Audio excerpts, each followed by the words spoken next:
مرحبا، كيفكم؟ ان شاء الله تكونوا بألف صحة وخير وعافية وبركة. رح نبدأ هذا الفيديو بخبر كتير حلو كتير.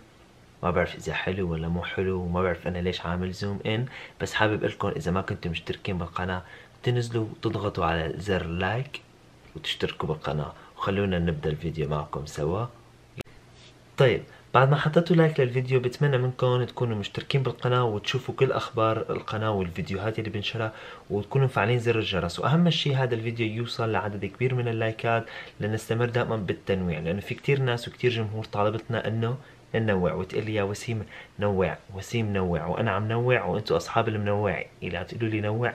بتمنى اشوفكم بهذا الفيديو حاطين لايك وحاطين تعليقات وبتقولوا لي شكرا، او كلمه شكر تكفي، يعني ما اكثر. حابب اشوف الناس بتقول لي نوع، دائما بتقول لي نوع، حابب اشوفها اليوم على هذا الفيديو وكيف حيكون اعجابها او ردة فعلها على هذا الفيديو. ويلا معنا الخبر. طيب، هذا الخبر خبر جدا كتير كتير حلو، او مو حلو ما بعرف. كل بيعرف في الطفولة توم وجيري، او اللي فينا نقول المقدمة تبع توم وجيري، او مقدمة افلام الكرتون المشهورة القديمة تبع الاسد اللي بيعمل كل اللي بيعرفها.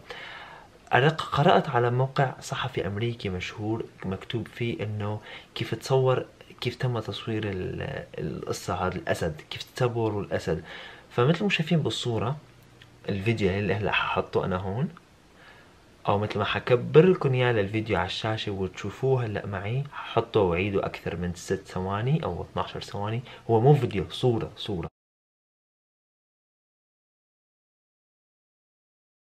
مثل ما شايفين الصورة، هاي الصورة بتبين انه كيف تم تصوير هذا الاسد. وبيقولوا الصوت المؤخذ، هذا الاسد ما كان عم يعمل اصوات نهائي، الصوت المؤخذ من اسد اخر.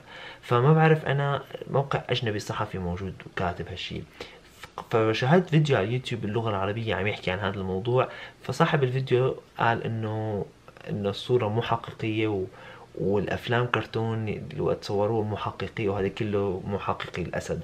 فالموقع الاجنبي بيقول انه هذا حقيقي. فانتوا هل بتفكروا انه معقول حقيقي ولا مو حقيقي؟ انا ما بعرف، بس انا حبيت اقول لكم هذا الخبر وورجيكم اياه، لانه في كثير ناس بتسالني شو في اخبار حلوه بامريكا وشويه. هاي اخر الاخبار اللي ضاجه فيها السوشيال ميديا الامريكيه، السوشيال ميديا اللي هي الانترنت ووسائل التواصل الاجتماعي الامريكيه.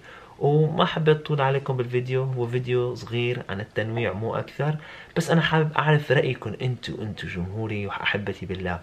انتوا بتقولوا انه تم تصوير الاسد على هذه الحركة ليعملوا مقدمة الفيلم، ولا بتقولوا لا انها اشاعة ضد شركة الانتاج وبس مشان يصير اشاعة جابوا اسد وصوروه؟ انا بقول انه اشاعة. ليش؟ لانه مثل ما شفنا الصورة تبع الاسد اللي مسطحينه، شفتوا الاسد كيف مسطحينه، والصورة مؤخذة، هي الصورة مؤخذة بالقرن الحالي، يعني بالسنة الحالية، لأنه باينة الصورة بكل دقتها وألوانها واضحة.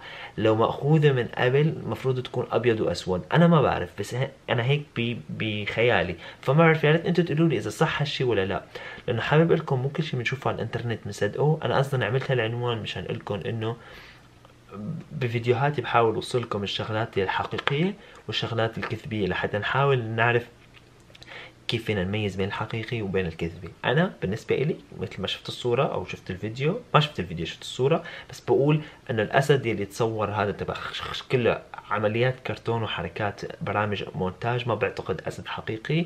وان كان اسد حقيقي بيكونوا مصورينه بالغابه عم يعمل هيك وحطوا الاصوات وطبقوها. لانه مثل ما شفت الصوره الملتقطه تبع الاسد المتسطح على جهاز التصوير، ما بعتقد حقيقية، لأنه مصورة بهذا الوقت الحالي. يعني إن حقيقية مصورة بالوقت الحالي مشان يعملوا إساءة لشركة الإنتاج.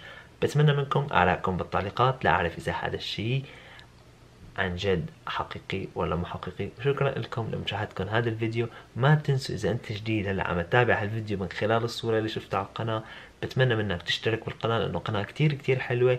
اسمي محمد وسيم، شاب سوري بعيش بالولايات المتحدة الأمريكية، بعمل فيديوهات كتير حلوة، بتمنى تتابعوها بشكل يومي مستمر. وهلا حابب لكم السلام عليكم ورحمة الله وبركاته.